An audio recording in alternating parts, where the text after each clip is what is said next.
El día a día está lleno de noticias urgentes, ruido, polémicas y afanes. Pero para la tranquilidad, el análisis y lo que nos gusta llamar periodismo de cocción lenta, está Mis Preguntas.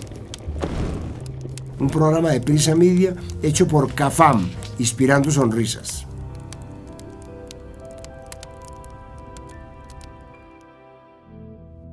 Colombia es un país con una alta informalidad laboral y los gota a gota han ocupado el espacio de la banca tradicional. ¿Qué son los gota a gota? ¿Por qué son un riesgo de seguridad?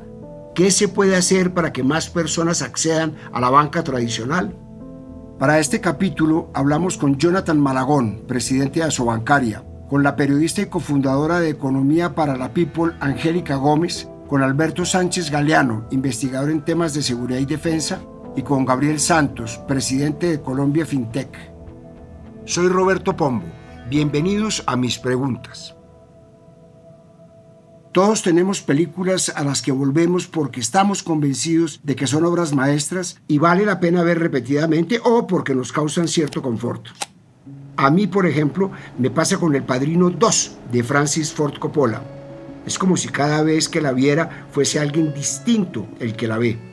Me gusta especialmente por los momentos en los que la película va al pasado para rastrear la vida de Don Vito Corleone, desde su nacimiento en Corleone, en Sicilia, al sur de Italia, hasta su migración en barco a Estados Unidos. Siendo apenas un niño, Vito debe embarcarse literalmente hasta el otro lado del océano para huir de un mafioso que quería matarlo. En resumen, Vito termina convirtiéndose en un capo de la mafia entre una comunidad de migrantes empobrecida, sin muchos derechos y a la que ni la policía ni ningún gobierno cuidaba.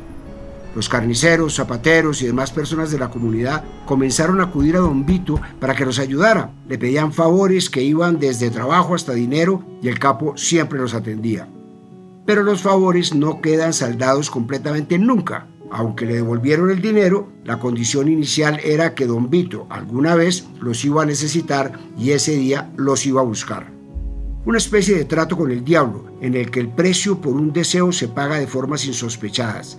Entonces, si esas personas no pagan o no acceden a devolver el favor al capo, este mandaba a sus matones a amedrentarlos, intimidarlos o incluso a golpearlos o robarlos.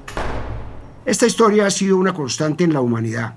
La necesidad y la pobreza siempre han sido terrenos fértiles para el delito y para aprovecharse de quienes lo necesitan. Y si hay un lugar en el mundo en el que las mafias hayan aprovechado la necesidad para hacerse camino, es Colombia. Hay que destacar que la pobreza ha disminuido en Colombia en los últimos años. Según el DANE, la pobreza multidimensional en el país en 2022 fue de 12,9%, lo que supone una baja de 3,1 puntos en comparación con 2021.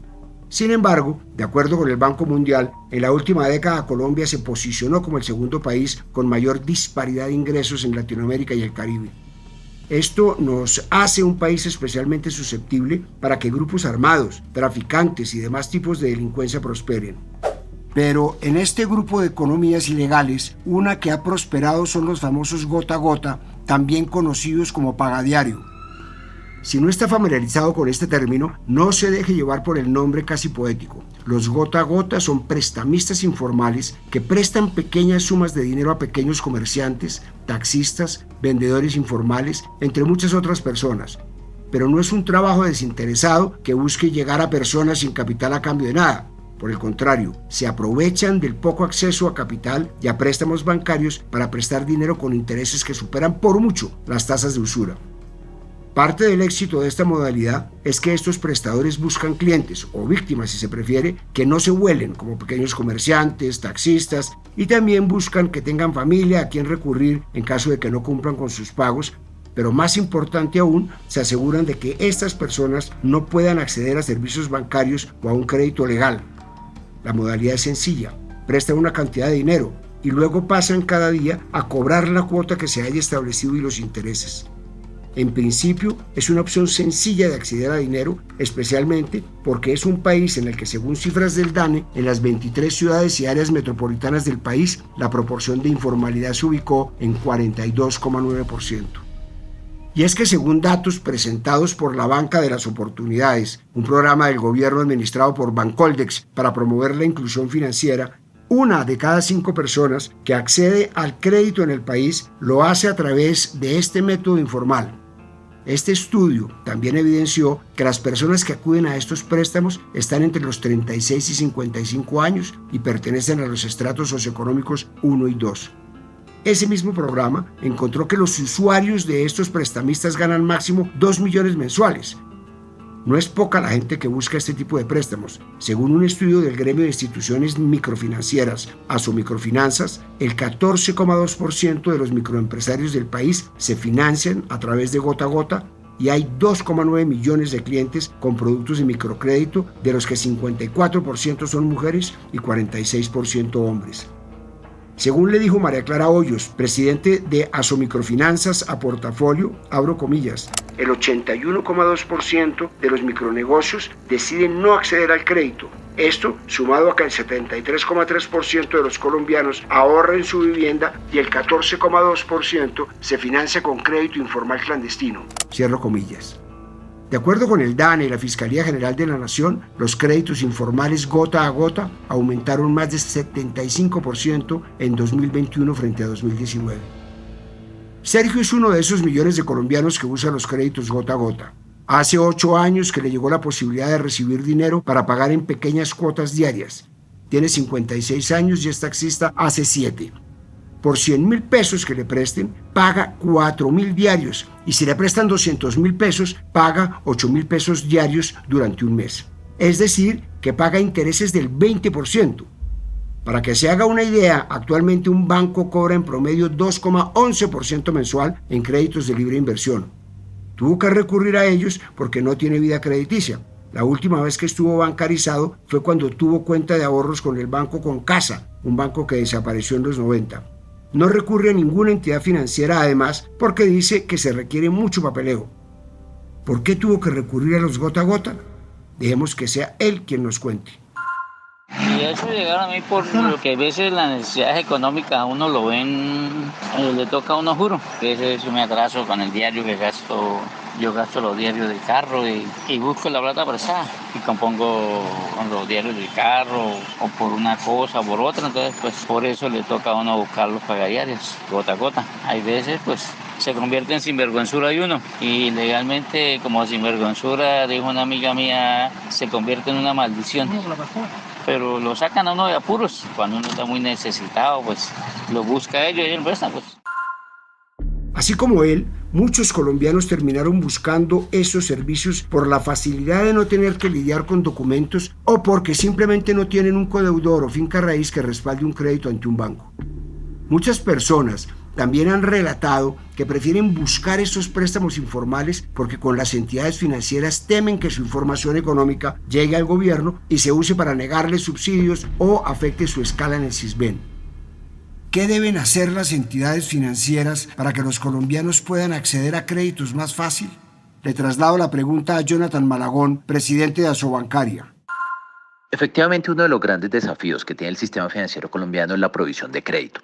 Hay un divorcio en las cifras de bancarización que vemos por el lado del ahorro y por el lado transaccional, que es del orden del 93%. 9 de cada 10 colombianos tienen un producto bancario, pero de ahorro. Pero cuando lo vemos desde el punto de vista del crédito, esta cifra baja y es 1 de cada 3. Entonces todavía tenemos que trabajar mucho porque hay una copiosa literatura que muestra que es el crédito el que le permite a las familias suavizar consumo ante eventualidades y no tener que desacumular activos cuando se presenta un imprevisto. Y es en este contexto que nosotros celebramos una transición que está viviendo Colombia y es pasar de un ecosistema de finanzas abiertas a uno de datos abiertos. Esto es uno de los grandes objetivos del Plan Nacional de Desarrollo, así lo han documentado, así se está reglamentando y es fundamental porque nos va a permitir interconectar a todos los sectores y utilizar toda la información que tenemos para que precisamente podamos originar crédito. Uno de los grandes limitantes en los estudios de riesgo es la información, el conocimiento del cliente. Si podemos sacar provecho de los hábitos transaccionales, no solamente del sector financiero, sino de todos los sectores, va a ser mucho más fácil para todas las entidades financieras vincular a más y más colombianos con productos de crédito. También estamos trabajando con el Gobierno Nacional en la estrategia de inclusión financiera que se ha denominado Economía Popular, o CREO, y es la estrategia con el Grupo Bicentenario, y ya hemos podido desembolsar más de 20.000 millones de pesos y más de 73.000 operaciones de crédito en lo corrido de este año, y seguimos avanzando. La meta de este año es superar las 100.000, y la meta con el gobierno nacional es poder llegar siquiera a 1 millón de créditos durante los próximos años. Para eso existen algunos instrumentos como las líneas de redescuento, las líneas de garantías. El sistema financiero está jugado por cumplir esta meta. Y tristemente, como con muchas otras cosas en el país, los gota a gota se convirtieron en un producto de exportación. Según cifras del Ministerio de Relaciones Exteriores, en el exterior hay 537 colombianos condenados por delitos relacionados con este fenómeno. Recientemente, el diario Vanguardia replicó una investigación hecha por Laura Falla Mejía, antropóloga y estudiante del programa de doctorado en Sociología de la Universidad Federal de Minas Gerais en Brasil. En este estudio, la autora encontró que lejos de tratarse de pequeñas estructuras clandestinas, desde Antioquia se extiende por varios países en toda Latinoamérica. En su estudio, Falla también clasificó a estos prestamistas en 3 perfiles. El pagadiario tradicional o de corto alcance, que es el propio dueño del capital. Al segundo perfil lo llamó de mediano alcance, que son los que están vinculados a empresas medianas que llegan a acumular capitales más grandes. Y un tercer perfil al que denominó de largo alcance y son los que están vinculados a organizaciones criminales, principalmente provenientes de Medellín. En este caso, los préstamos están estrechamente relacionados a otras actividades económicas ilegales como la extorsión, las vacunas y el narcotráfico en general, y los prestamistas suelen ser personas con un historial delictivo y que también cumplen funciones como extorsionar y cobrar al mismo tiempo. La dinámica se pudo expandir y sostenerse gracias a un común denominador en todos los países, la informalidad laboral. Este factor funciona de 2 maneras para garantizar el éxito de ese sistema de negocio. Por un lado, quienes ven en el pagadiario la forma más fácil de acceder al financiamiento y por otro, las personas que ven en esas redes una fuente de empleo. Con el tiempo han ido apareciendo noticias de estas redes en otros países. Por ejemplo, hace poco menos de un mes, el Ministerio del Interior de Uruguay dio a conocer que estos grupos de prestamistas ya actúan en 14 departamentos de ese país. Según le dijo el subsecretario del Ministerio del Interior, Guillermo Maciel, al diario uruguayo El Observador, los integrantes de esas organizaciones son principalmente colombianos. Estos prestamistas reciben un capital inicial de $2.500 que van prestando a comerciantes y vecinos, pero rotan de barrio cada 6 meses. El negocio resulta tan lucrativo que además del capital inicial, los jefes de estas organizaciones les otorgan a los inmigrantes celulares y una casa para alojarse, gastos que deben reintegrar a medida que van trabajando. Solamente a finales de septiembre, las autoridades uruguayas imputaron a 18 colombianos y a un venezolano por participar en una red organizada de gota a gota. Algo similar pasó en Panamá en julio de este año, cuando 8 colombianos fueron detenidos por supuestos delitos financieros, es decir, que trabajaban en una red de prestamistas informales. Días antes, en El Salvador, las autoridades arrestaron a unas 110 personas que ofrecían créditos, pero no estaban registrados en la Superintendencia del Sistema Financiero.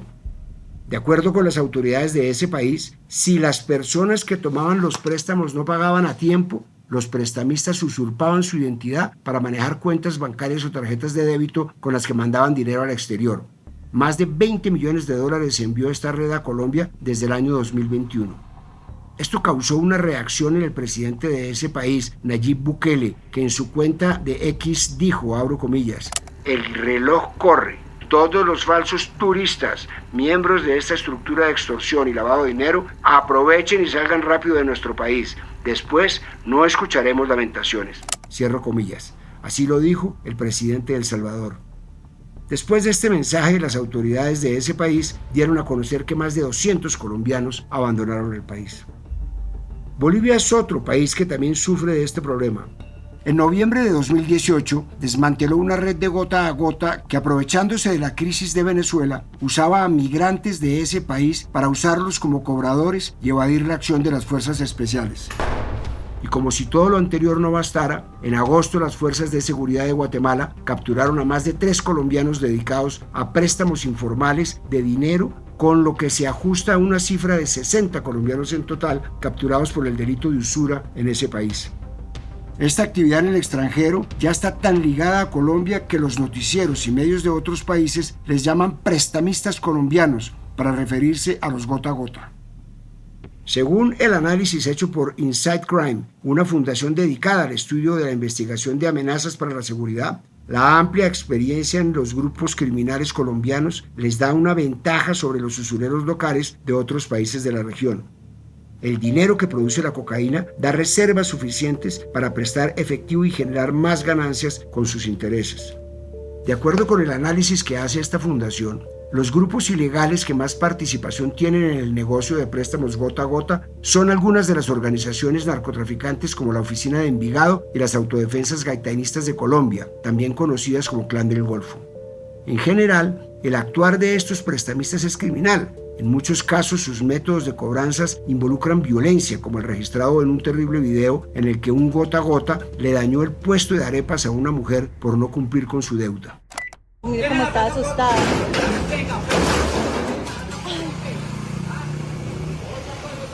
Oiga, ¿por qué le hizo eso a la señora? Usted no se ha metido usted, eso no le importa. Ahora acá. Me va a pagar la plata en la foto. Mire no, cómo le tiró las arepitas, ahí. atrevido. Claro, usted tiene la plata ahí, por eso tiene la plata ahí.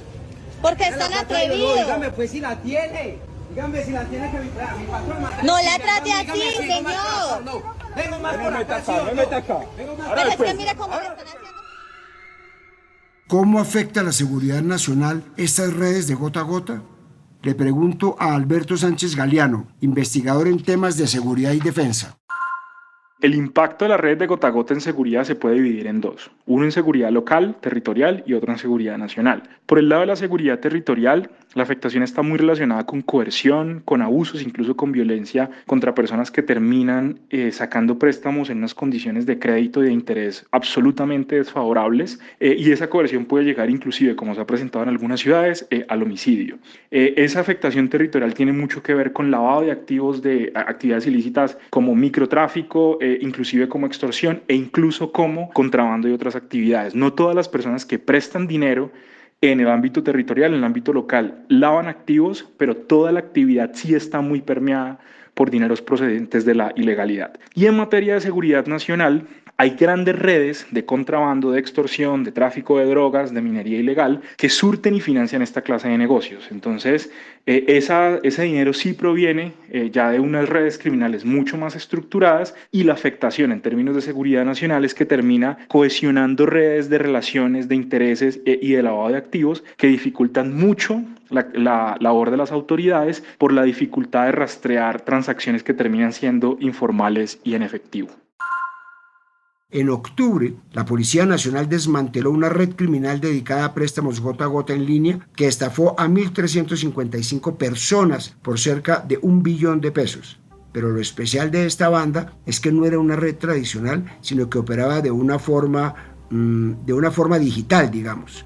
La estructura criminal funcionaba con más de 19 aplicaciones móviles con las que aprobaban créditos muy rápidamente a los usuarios, pero lo que de verdad pasaba es que estas aplicaciones, una vez instaladas, robaban la información de los usuarios a través de un software malicioso y luego las víctimas eran contactadas por agentes de un call center que la organización criminal contrataba y a través de que extorsionaban a los usuarios con la información recolectada. Les pedían un pago anticipado de la plata que les prestaron y cobraban hasta 60% de intereses.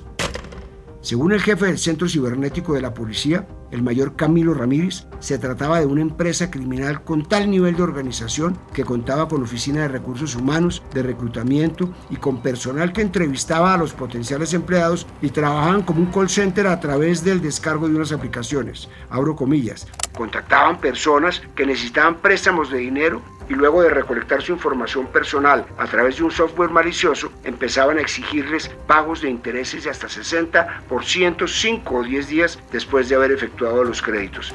Cierro comillas. Estas aplicaciones se encuentran para descarga de manera gratuita en la tienda de apps de Google y aunque algunas son denunciadas, simplemente cambian de nombre y de imagen y siguen apareciendo. De hecho, si usted hace en Google la búsqueda gota a gota, uno de los primeros resultados que tendrá será una página de comercio internacional en donde venden software para control de préstamos pagadiario o gota a gota. La tecnología democratizó incluso este crimen. En 2006, el Premio Nobel de Paz fue para el economista bangladesí Muhammad Yunus por desarrollar un sistema de microcréditos a personas pobres en la India. A él se le conoce como el banquero de los pobres. Sin embargo, en una entrevista que dio el Premio Nobel en 2018 al medio Quartz, abro comillas, el microcrédito sigue siendo el mismo que cuando empezamos en Bangladesh hace 40 años, pero muchas más personas de todo el mundo han iniciado programas de microcrédito. Algunos se aprovecharon de la credibilidad de la palabra microcrédito, la utilizaron para ganar dinero y se convirtieron en usureros, cierro comillas. Pero no todo el panorama es desolador. Así como la tecnología favoreció a los ilegales, también ha funcionado para que aparezcan opciones formales de microcrédito. Una de estos es Nanocrédito, la plataforma de Bancoldex que conecta a microempresarios formales y no formales con créditos de diferentes entidades financiadoras. También están Plural y Dale, dos fintech, o sea, empresas que ofrecen servicios 100% digitales, que ofrecen soluciones financieras para microempresarios y que hacen préstamos desde 400,000 pesos hasta 8 millones de pesos. También está Juancho Te Presta, una plataforma que hace préstamos especialmente a mujeres de hasta 5 millones a 24 meses con un tiempo de aprobación de menos de 1 minuto y desembolsos en 24 horas hábiles. Sin embargo, estas plataformas y aplicaciones tienen un camino largo por delante si quieren competirles a los gota a gota. Según afirmó al diario La República Juan Pablo Vieira, CEO y fundador de JP Tactical Trading, los microcréditos y las startups que facilitan y masifican créditos les falta todavía muchísima educación financiera y que la gente del común deje de asociarlos con los bancos tradicionales, burocráticos, lentos y difíciles para obtener un préstamo. ¿Pueden ser las fintech la forma en que los colombianos dejen de recurrir a los gota a gota? ¿Por qué? Le traslado la pregunta a Gabriel Santos, presidente de Colombia Fintech.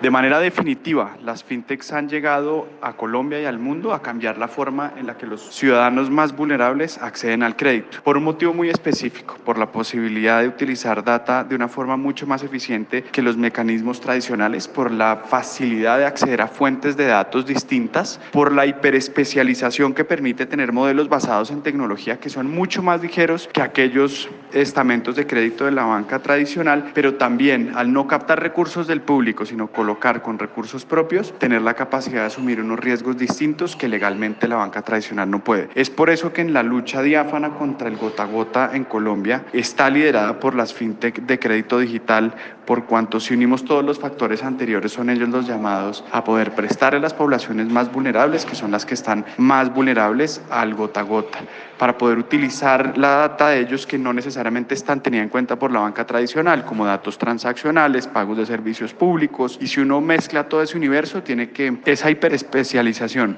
de poder acceder a comunidades específicas y tener en cuenta sus variables específicas, le quita clientes al mal llamado gota a gota. Sin embargo, no es la única solución. Colombia tiene que tener una discusión de política pública por cuanto la tasa de usura es el factor más importante que excluye a los ciudadanos colombianos del crédito formal y los deja presos del mal llamado gota a gota. Mientras el riesgo de impago de un crédito esté por encima de lo que el Estado ha decidido es la tasa de usura, esas personas nunca serán sujetas de crédito por una entidad formal a la cual se le puede hacer reclamaciones frente al Estado y a la cual tenga un patrimonio para responder en caso de errores. La banca tradicional también ha tenido que ajustarse a este modelo financiero para competirle a los gota a gota. Uno de estos ejemplos es el de Colpatria con el crédito fácil Codensa. Según le dijo Jabbar Singh, presidente de Scotiabank Colpatria, al diario La República, abro comillas, uno de los productos preferidos por los colombianos y que les permite alejarse de los créditos ilegales como el gota a gota es crédito fácil Codensa. Cierro comillas. Algo similar ha hecho Bancolombia con su plataforma Bancolombia a la mano, que presta dinero a las personas con la figura de crédito de bajo monto. Esto también lo hace Davivienda a través de su plataforma Daviplata, que también ofrece microcréditos y con los que ha llegado a 90,000 colombianos, de los que 45% son jóvenes menores de 29 años. Y desde los gobiernos y el Estado, ¿qué se ha hecho para contrarrestar a las mafias de los gota a gota? En marzo de este año, el Ministerio de Hacienda publicó el borrador de un decreto para que trabajadores de la economía popular puedan acceder a financiación. La propuesta es abrir una línea de crédito llamada CREO, un crédito para conocernos. Las personas que se postulen para este crédito podrán recibir hasta 2 millones de pesos con un plazo para pagarlo de hasta 12 meses. El Fondo Nacional de Garantías y el Fondo para el Financiamiento del Sector Agropecuario, FINAGRO, respaldarán hasta el 70% de los montos sujetos a la aprobación crediticia O sea que una persona que se presente por un préstamo de 1 millón de pesos solo debe demostrar que tiene una capacidad de pago para responder por 300.000. El Fondo Nacional de Garantías también lanzó en mayo de este año un producto para garantizar cerca de 10.000 créditos de hasta 2 millones de pesos. Se trata de un respaldo que le da el gobierno a prestamistas bancarios para que acepten solicitudes de préstamos para personas no bancarizadas o sin historial crediticio. Estos créditos van dirigidos a personas que quieran invertir en capital de trabajo o modernizar equipos, como vendedores ambulantes, tenderos, recicladores. Más recientemente, el ministro de Hacienda, Ricardo Bonilla, aseguró en el evento Diálogos con el sector bancario por el progreso económico y social que el gobierno nacional quiere combatir el gota a gota y, abro comillas, buscar la manera de hacer inclusión financiera con tasas de interés competitivas para ambos, cierro comillas. Ya agregó que, abro comillas de nuevo, el sector financiero formal es el único que está en condiciones de derrotar el gota a gota, cierro comillas. Algo en lo que coinciden casi todos los especialistas para acabar con el flagelo de los gota a gota y de los créditos informales es en la necesidad de que haya más educación financiera. Según la Superintendencia Financiera, los colombianos pasaron de destinar entre 25 y 26% de sus ingresos al pago de deudas a destinar entre 33 y 34% este año. Sí, a los colombianos nos falta educación financiera, pero ¿a quién corresponde la tarea de educar financieramente a los colombianos? Le hago la pregunta a la periodista y cofundadora de Economía para la People, Angélica Gómez.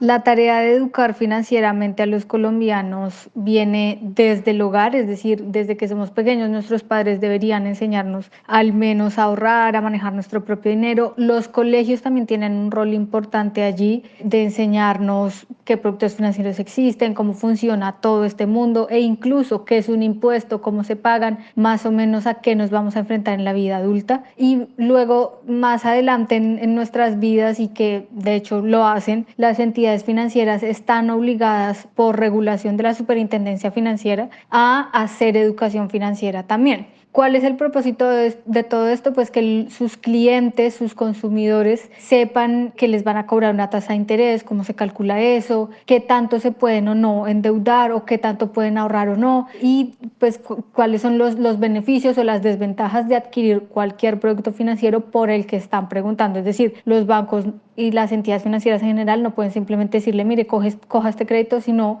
mire, este crédito tiene estas condiciones que significan esto y esto otro para usted, le aconsejamos más bien esto, puede acudir a estos otros programas o instituciones o productos que tenga la entidad y que sean más beneficiosos para ciertos rangos de clientes. Pero, de nuevo, la educación financiera debería empezar desde el hogar y desde el colegio a temprana edad.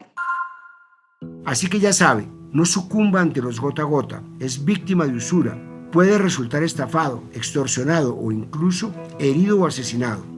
Acuda a herramientas y plataformas legales y de paso cree una vida crediticia. Tratándose de los préstamos informales, la cura es peor que la enfermedad.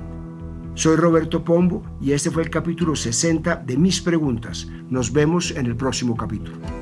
A partir de este momento, este capítulo de Mis Preguntas queda disponible en todas las plataformas de podcast.